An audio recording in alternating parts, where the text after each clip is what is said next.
सबसे पहले इस टाइटल को समझते हैं, boosters shot.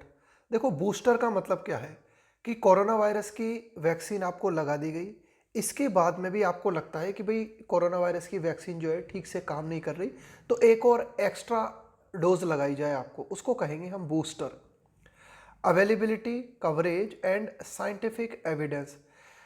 Should decide approval of booster shots, है ना। तो यहाँ पे यही बूस्टर शॉट का मतलब है, एक आप कह सकते हो कि एडिशनल कोरोना वायरस की एक तरीके से आपको दवा दी जाए या न दी जाए, है ना, एडिशनल इंजेक्शन लगाया जाए या न लगाया जाए।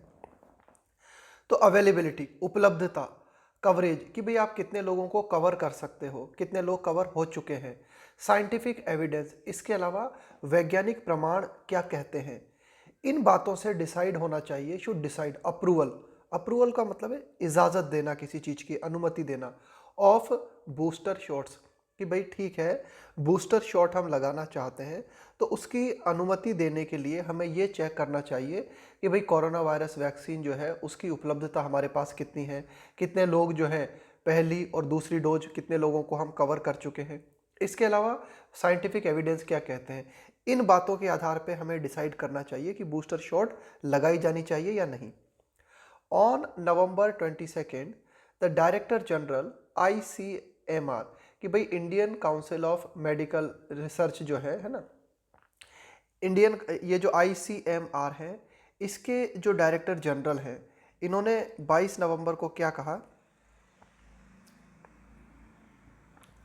सेड, इन्होंने 22 नवंबर को ये कहा that there was no scientific evidence, कि भाई किसी भी तरह का कोई साइंटिफिक एविडेंस नहीं था, है ना। There was no scientific evidence thus far, इन्होंने कहा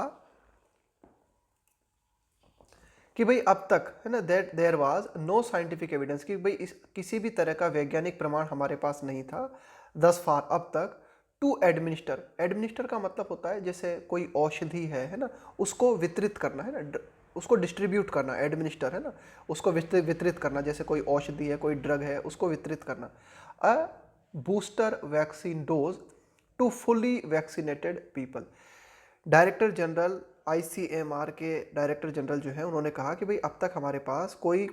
साइंटिफिक एविडेंस नहीं है जिस आधार पर हम बूस्टर वैक्सीन जो है ना, उसको एडमिनिस्टर करें। किन लोगों को, टू फुली वैक्सीनेटेड पीपल, कि वे लोग जिनको कोरोना वायरस वैक्सीन के दोनों डोज लगाए जा चुके हैं, है ना, जिनको कि आप कह सकते हो वैक्सीनेशन प्रोग्राम के तहत कोरोना वायरस की दोनों डोज, है ना, फुली वैक्सीनेटेड हो गए हैं वे, तो उनको बूस्टर वैक्सीन भी लगाई जाए, है ना। इसके अभी हमारे पास कोई साइंटिफिक एविडेंस नहीं है। The priority instead was to increase, कि भाई इसके बजाय प्राथमिकता हमारी क्या थी, द प्रायोरिटी, प्राथमिकता, इंस्टीड के बजाय, was to increase the percentage of people, कि भाई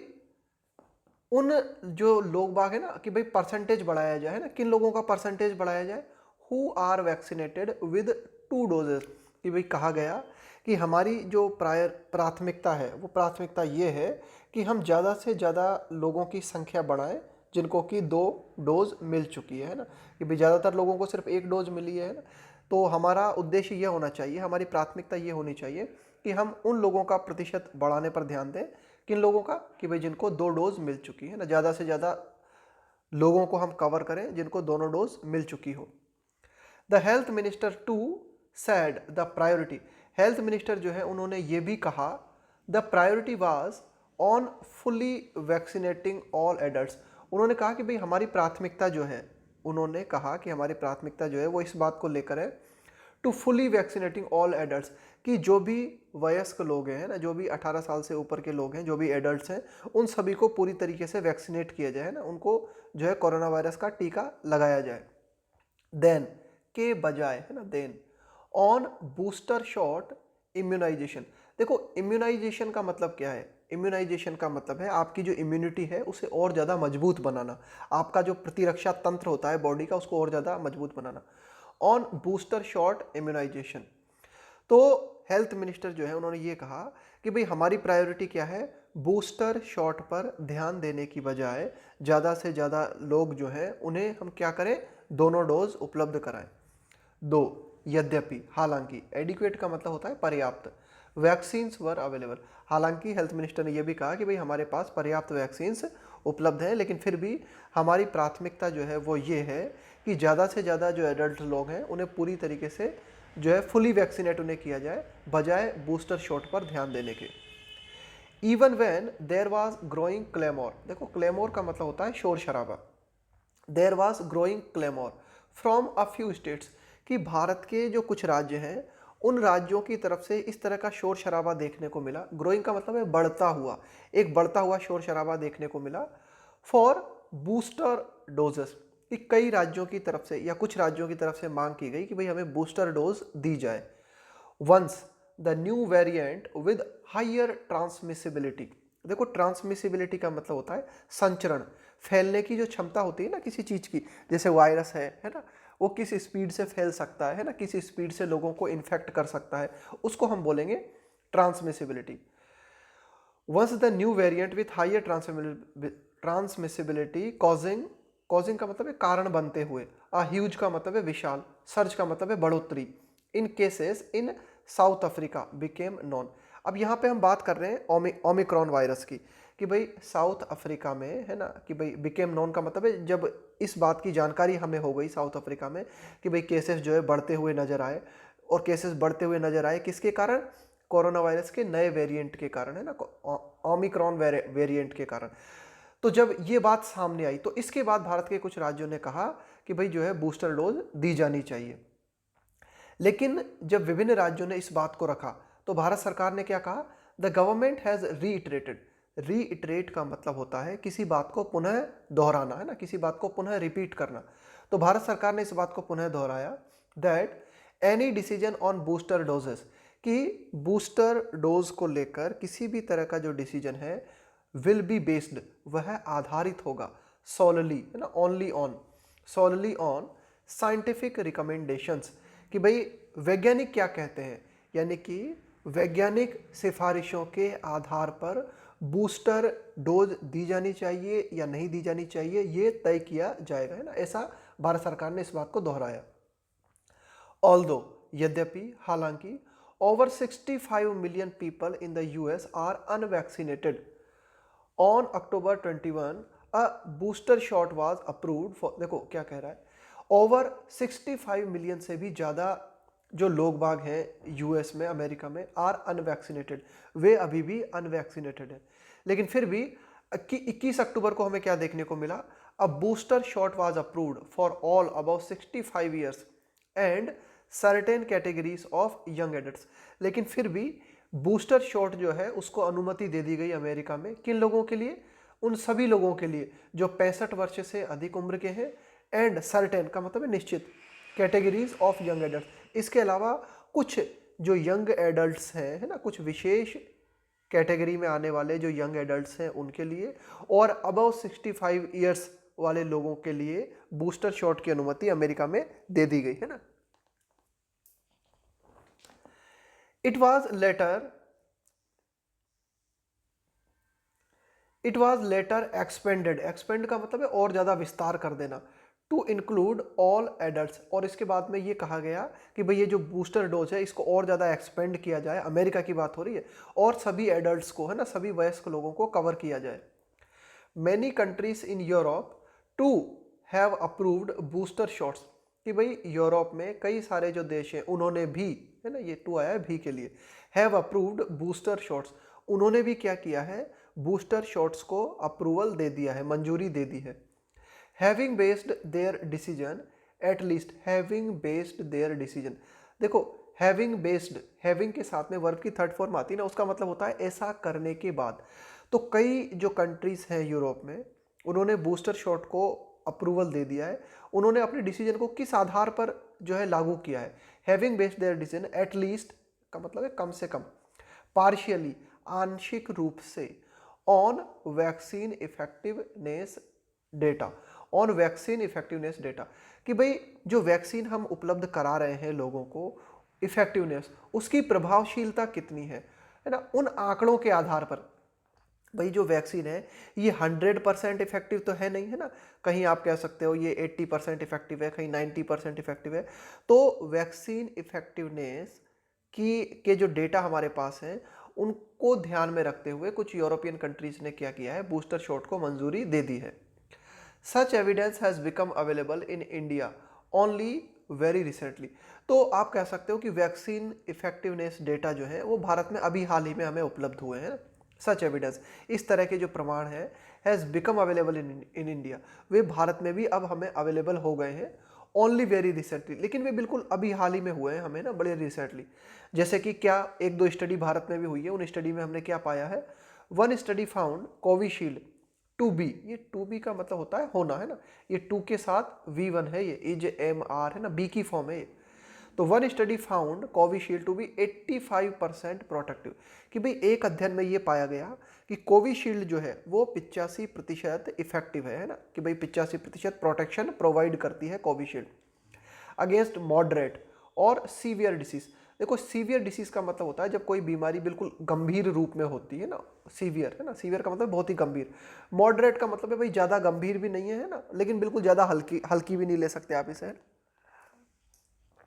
मॉडरेट मतलब है एक बिल्कुल बीच का स्तर जो होता है ना, उसको बोलेंगे मॉडरेट। लेकिन सीवियर का मतलब है बहुत ही गंभीर डिसीज। तो वे लोग जो कि बहुत ही गंभीर रूप में है, या फिर आप कह सकते हो कि प्रोटेक्शन अगेंस्ट मॉडरेट और सीवियर डिसीज, कि भाई एक तरीके से अगर आपको मॉडरेट स्तर की बीमारी है या गंभीर स्तर की बीमारी है तो उसमें 85% इफेक्टिव है क्या, Covishield. And 63% protective against symptomatic infection. Symptomatic का मतलब होता है लक्षण से संबंधित, कि भाई अगर आपको कोई इन्फेक्शन होता है, उसके लक्षण आप में नजर आते हैं, है ना, तो उसके उसके खिलाफ 63% इफेक्टिव है कोविशील्ड। वाइल अनदर फाउंड, एक और अध्ययन किया गया, उस अध्ययन में ये पाया गया कि कोवैक्सीन जो है to be 50% effective against symptomatic infection, कि कोवैक्सीन जो है वह 50% प्रभावी है किस चीज के खिलाफ, सिम्टोमेटिक इन्फेक्शन, कि कोरोना वायरस के जो भी अगर लक्षण नजर आते हैं ना, सिम्टोमेटिक का मतलब है लक्षण से संबंधित, कि कोरोना वायरस के सिम्टम्स अगर नजर आते हैं तो उनके खिलाफ कोवैक्सीन जो है 50% प्रभावी है। तो ये आंकड़े जो है ना भारत में, ये अभी लेटेस्ट हमें जो है उपलब्ध हुए हैं, बड़े ही नवीनतम है ना, अभी हाल ही में उपलब्ध हुए हैं। Both studies were undertaken during the peak, peak का मतलब है किसी चीज का बिल्कुल शीर्ष पे पहुंच जाना है, बिल्कुल किसी चीज का बिल्कुल चोटी पे शीर्ष पे पहुंच जाना, of the delta variant driven, driven का मतलब है चालित होना, सेकेंड वेव। तो ये जो दोनों की दोनों अध्ययन किए गए थे वर अंडरटेकन, है ना, इनको किया गया था ना। अंडरटेक का मतलब है जब आप अपने आप कह सकते हो कि भाई जब आप किसी चीज को अपनी अंडर कस्टडी में लेते हो, है ना, आप करते हो। तो ये दोनों अध्ययन किए गए, कब किए गए, ड्यूरिंग, किस दौरान किए गए, the peak of delta variant driven second wave, कि भाई आप कह सकते हो जब कोरोना वायरस की दूसरी लहर आई थी, है ना, और उस दूसरी वेरिएंट का मतलब होता है परिवर्तित रूप, है ना, उसको बोलते हैं वेरिएंट, कि ये जो कोरोना वायरस का आप कह सकते हो कि डेल्टा वेरिएंट जो था, इस डेल्टा वेरिएंट से चालित हुई थी सेकेंड वेव। भाई कोरोना वायरस की जो दूसरी लहर आई थी ना, वो आई थी कोरोना वायरस के डेल्टा वेरिएंट के कारण। तो जब कोरोना वायरस का डेल्टा वेरिएंट अपने पीक पे था, अपने शीर्ष पे था, उस दौरान ये अध्ययन किए गए थे। The effectiveness of both vaccines against the Omicron variant is unknown, कि भाई ये दोनों की दोनों वैक्सीन जो है ओमिक्रॉन जो वेरिएंट है ना, ओमिक्रॉन परिवर्तित रूप जो है कोरोना वायरस का, उसके खिलाफ कितनी प्रभावी है ये दोनों वैक्सीन, ये अननोन है, ये पता नहीं है ना उनकी प्रभावशीलता। द इफेक्टिवनेस का मतलब हो गया प्रभावशीलता ऑफ बोथ वैक्सीन, कि दोनों वैक्सीन्स जो है उनकी प्रभावशीलता कितनी है ओमिक्रॉन के अगेंस्ट, यह अभी तक हमें जानकारी नहीं है। While this variant appears to be far more transmissible, transmissible का मतलब है जो जल्दी संचरित हो सकता है ना, जो जल्दी लोगों को संक्रमित कर सकता है, than the delta variant, while this variant appears, editorial कहता है जबकि हम क्या देखते हैं, ये जो ओमिक्रॉन वेरिएंट है ये प्रतीत होता है, अपीयर्स का मतलब है प्रतीत होता है, टू बी फार मोर ट्रांसेबल, ये कहीं ज़्यादा संचरित होने वाला प्रतीत होता है देन द डेल्टा वेरिएंट, यानी कि ओमिक्रॉन जो है ऐसा प्रतीत होता है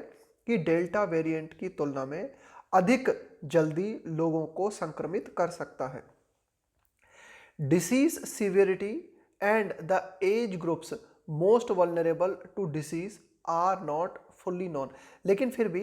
डिसीज सीवियरिटी कि ओमिक्रॉन के चलते आप कह सकते हो जो कोरोना वायरस डिसीज होती है उसकी गंभीरता कितनी, सीवियरिटी का मतलब है तीव्रता, गंभीरता, and the age groups most vulnerable. Vulnerable का मतलब है जो आसानी से चपेट में आ सकते हैं, जो बहुत ही कमजोर स्थिति में है ना, जो बड़ी जल्दी चपेट में आ सकते हैं इस ओमिक्रॉन वेरिएंट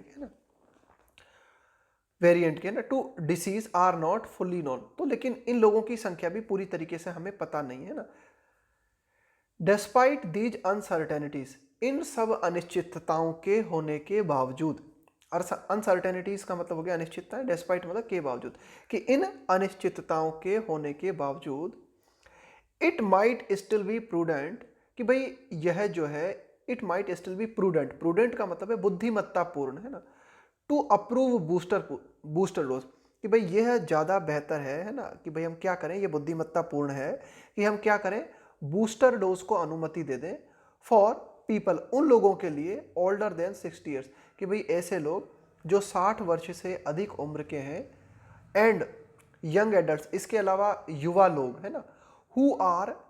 इम्यूनो कॉम्प्रोमाइज्ड और हैव कॉमोर्बिडिटीज। देखो इम्यूनो कॉम्प्रोमाइज्ड का मतलब होता है जिनका इम्यूनिटी सिस्टम कमजोर है, जिनका प्रतिरक्षा तंत्र जो होता है ना बॉडी का एक तरीके से है ना, जिनका इम्यून सिस्टम जो कमजोर है, या फिर जिनको कॉमोर्बिडिटीज है।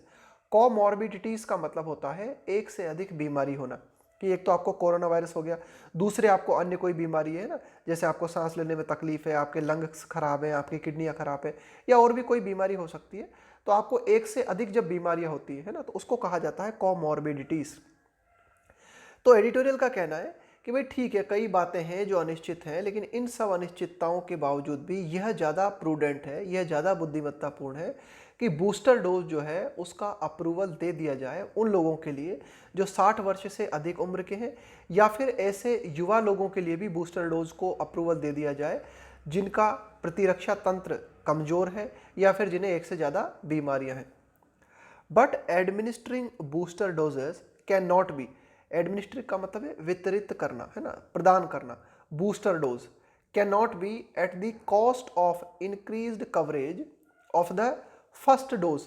And full vaccination. लेकिन एडिटोरियल कहता है कि भाई हमारी प्राथमिकता जो है वो ये होनी चाहिए कि कम से कम जिन लोगों को पहला डोज भी नहीं मिला है उन्हें पहला डोज मिले, और हमारी प्राथमिकता होनी चाहिए फुल वैक्सीनेशन है ना। कुल मिला के आप एडिटोरियल कहना चाह रहा है कि भाई बूस्टर डोज को अगर आप प्रोवाइड करते हो है ना, तो इस कीमत पर बूस्टर डोज को प्रोवाइड नहीं किया जाना चाहिए। किस कीमत पे, कि आप जो है उन लोगों की अनदेखी कर दो जिनको फर्स्ट डोज भी नहीं मिला है। कुल मिला के फर्स्ट डोज और फुल वैक्सीनेशन हमारी प्राथमिकता होनी चाहिए ना, कि भाई फर्स्ट डोज और फुल वैक्सीनेशन को छोड़कर हम बूस्टर डोज देने लग जाएं, यह उचित नहीं है कदम। Also the need to begin immunising adolescents can not be ignored. देखो एडोलेसेंट का मतलब होता है किशोर, किशोर युवक और युवतियां, उनको हम बोलेंगे एडोलेसेंट्स। इम्यूनाइज का मतलब है उनको भी आप कह सकते हो उनकी जो प्रतिरक्षा तंत्र है उसको मजबूत बनाना। ऑल्सो द नीड टू, बीमारी के खिलाफ जो है मजबूत बनाना, उसको बोलते हैं इम्यूनाइज करना। Also the need to begin, शुरुआत करना, immunising adolescents can not be ignored, कि इस चीज़ को भी इग्नोर नहीं किया जा सकता कि भाई जो भी एडोलेसेंट्स हैं उनको आप कह सकते हो उनको इम्यूनाइज करना भी जरूरी है, इस चीज़ को भी हम नज़रअंदाज नहीं कर सकते। Over 1.26 billion doses have been administered as on December 4, कि भाई 4 दिसंबर के आंकड़ों की अगर हम बात करें है ना, एज ऑन, कि भाई 4 दिसंबर तक के आंकड़ों की अगर हम बात करें तो 1.26 बिलियन डोजेस जो है वैक्सीन की उनको डिस्ट्रीब्यूट किया जा चुका है, with nearly 85% receiving one dose, कि भारत के लगभग 85% जो लोग हैं उनको कम से कम वन डोज तो मिल चुकी है, but only over 50% being fully vaccinated, लेकिन मात्र 50% है ना, ओनली ओवर 50%, मात्र 50% से कुछ ज़्यादा लोग होंगे जो कि फुली वैक्सीनेटेड हो चुके हैं, जिनको कि दोनों डोज मिल चुके हैं। यद्यपि the door to door vaccination campaign, कि भाई जो दरवाजे है ना, कि भाई घर घर जाकर जो अभियान चलाया गया है वैक्सीनेशन का, है ना, कैंपेन का मतलब है अभियान, हेल्ड जो कि आयोजित किया गया लास्ट मंथ, पिछले महीने, विटनेस्ड, उसमें इस बात को देखा गया है ना, विटनेस्ड का मतलब है उस दौरान इस बात को देखा गया, क्या 11.7% increase in second dose coverage, कि भाई जो डोर टू डोर कैंपेन चलाया गया पिछले महीने, उस दौरान ये देखा गया कि 11.7% की बढ़ोतरी हुई है ना सेकेंड डोज में, है ना, कि भाई सेकेंड डोज का जो कवरेज है उसमें 11.7% की वृद्धि पिछले महीने देखी गई डोर टू डोर कैंपेन के दौरान। लेकिन फिर भी देयर इज स्टिल, कि फिर भी अ साइजेबल का मतलब है एक काफ़ी मात्रा में, है ना, a sizable percentage of the population in the priority groups who are not fully vaccinated। Editorial कहता है कि फिर भी काफ़ी ज़्यादा मात्रा में अभी ऐसे लोग हैं, है ना, अभी मतलब काफ़ी ज़्यादा परसेंटेज मात्रा में ऐसे लोग हैं of the population in the priority groups who are not fully vaccinated, कि भाई जो प्राथमिकता वाला ग्रुप है हमारा, है ना, कि भाई जैसे ओल्ड पीपल हैं या फिर ऐसे लोग हैं जो जल्दी चपेट में आ सकते हैं वायरस के, है ना, तो अभी भी काफ़ी ज़्यादा मात्रा में ऐसे लोग हैं जिनको कि फुली वैक्सीनेट नहीं किया गया है। Over 8% of health care workers, over 8% of health care workers, 30% of those about 60 years and 33% of people aged 45 to 59 years are yet to be fully vaccinated. अब इन लोगों की अगर हम बात करें तो ये लोग जो है ना हमारी प्राथमिकता में है, कि भाई 8% से भी ज़्यादा हेल्थ केयर वर्कर्स जो है, इसके अलावा 30% ऑफ दोज, है ना, 30% वे लोग जो 60 वर्ष से ऊपर की उम्र के हैं, इसके अलावा 33% वे लोग जिनकी उम्र 45 से 59 के बीच में है, are yet to be fully vaccinated. अभी भी इतने लोग बचे हुए हैं जिनको कि पूरी तरीके से वैक्सीनेट करना है ना, यानी कि जिनको कि पूरी तरीके से वैक्सीनेशन उपलब्ध कराना है, दोनों डोज जिनको उपलब्ध कराना है। द रैपिड का मतलब होता है शीघ्र, है ना, बड़ी जल्दी। द रैपिड ग्लोबल स्प्रेड का मतलब है फैलाव, किसी चीज का फैलना। The spread of the Omicron variant, कि भाई ओमिक्रॉन वेरिएंट का बड़ी तेज गति से जो फैलना है, माइट ऑल्सो लीड, यह कारण बन सकता है। देखो लीड का मतलब है कारण बनना, टू इंक्रीज्ड वैक्सीन अपटेक, है ना, इंक्रीज्ड वैक्सीन का मतलब है वैक्सीन का बढ़ा हुआ स्तर, इंक्रीज्ड वैक्सीन का मतलब हुआ वैक्सीन का बढ़ा हुआ स्तर। अपटेक का मतलब है किसी चीज को यूटिलाइज करना, है ना, भाई है ना, कि भाई कोई भी चीज जो है उसको तेजी के साथ जो है आप यूज करते हो, उपयोग में लेते हो। तो ओमिक्रॉन वेरिएंट के कारण, ओमिक्रॉन वेरिएंट जो है कारण बन सकता है किस चीज का, कि वैक्सीनेशन जो है उसमें और ज्यादा हम तेजी लाएं। While a sufficient supply of Covishield, which accounts for nearly 90% of vaccines administered, while a sufficient supply of Covishield, कि भाई पर्याप्त मात्रा में कोविशील्ड की सप्लाई, विच अकाउंट्स फॉर, है ना, जो कि अकाउंट फॉर का मतलब होता है कि भाई जो कि इतनी है, नियरली, है ना, कि भाई कितना, अकाउंट फॉर का मतलब इतनी, मतलब जो कोविशील्ड की सप्लाई है ना वो इतनी है, कितनी, nearly account for nearly 90% of vaccine administered, कि 90% जो वैक्सीन हमने वितरित की है, 90% वैक्सीन जो हमने प्रोवाइड कराई है ना, तो वो जो 90% है ना, वो आप कह सकते हो लगभग किसकी है, कोविशील्ड की है ना, कि भाई कोविशील्ड जो है उसका योगदान इतना है, कितना, कि 90% जो भी वैक्सीन हमने उपलब्ध कराई है उसमें ये जो 90% है वो कोविशील्ड है ना, कोवैक्सीन बहुत कम है। Might be able to meet the demand, तो एडिटोरियल कहता है कि भाई हमारे पास कोविशील्ड की पर्याप्त सप्लाई है और ये पर्याप्त सप्लाई जो है वो हमारी डिमांड को शायद पूरा भी कर सकती है, लेकिन फिर भी हमारी जो प्रायोरिटी है, शुड बी, वो प्रायोरिटी क्या होनी चाहिए, to increase vaccination coverage, to increase vaccine coverage, लेकिन हमारी प्रायोरिटी होनी चाहिए कि हम क्या करें, वैक्सीन कवरेज को बढ़ाएं, एंड नॉट बूस्टर, कि बूस्टर डोज हमारी प्राथमिकता नहीं होनी चाहिए, हमारी प्राथमिकता होनी चाहिए वैक्सीन कवरेज को बढ़ाना, पर्टिकुलरली और खास करके particularly, so as India will be under pressure, और खास करके ऐसा इसलिए क्योंकि भारत जो है ना, सो एज मतलब इसलिए, ऐसा इसलिए कि India will be under pressure, कि भारत जो है वह दबाव में होगा। क्यों रहेगा भारत दबाव में, to supply vaccine to the global south, कि भाई आप कह सकते हो कि जो पूरा हमारा ग्लोब है इसका आप कह सकते हो जो दक्षिणी क्षेत्र है ना, दक्षिणी क्षेत्र है जहाँ पर कि कई ऐसे देश हैं जो आर्थिक दृष्टि से कमज़ोर हैं, जिनके पास पर्याप्त वैक्सीन उपलब्ध नहीं है, उनको वैक्सीन उपलब्ध कराने की जिम्मेदारी भी भारत के पास रहेगी, ये दबाव भी भारत के पास रहेगा। तो इसलिए इन सब बातों को ध्यान में रखते हुए सबसे बेहतर ये है कि बूस्टर डोज को प्राथमिकता बनाने की बजाय हमारी प्राथमिकता होनी चाहिए कि ज़्यादा से ज़्यादा लोगों को वैक्सीन जो है वैक्सीन कवरेज में लिया जाए, है ना। और वो ऐसा इसलिए भी क्योंकि भारत पर जो है इस बात का प्रेशर रहेगा कि भारत को क्या करना होगा, भारत को जो है वैक्सीन जो है उसकी सप्लाई ग्लोबल साउथ में जो देश पड़ते हैं उनको भी उपलब्ध कराने का दबाव भारत के ऊपर रहेगा कि भाई भारत जो है इन्हें भी वैक्सीन उपलब्ध कराए, है ना।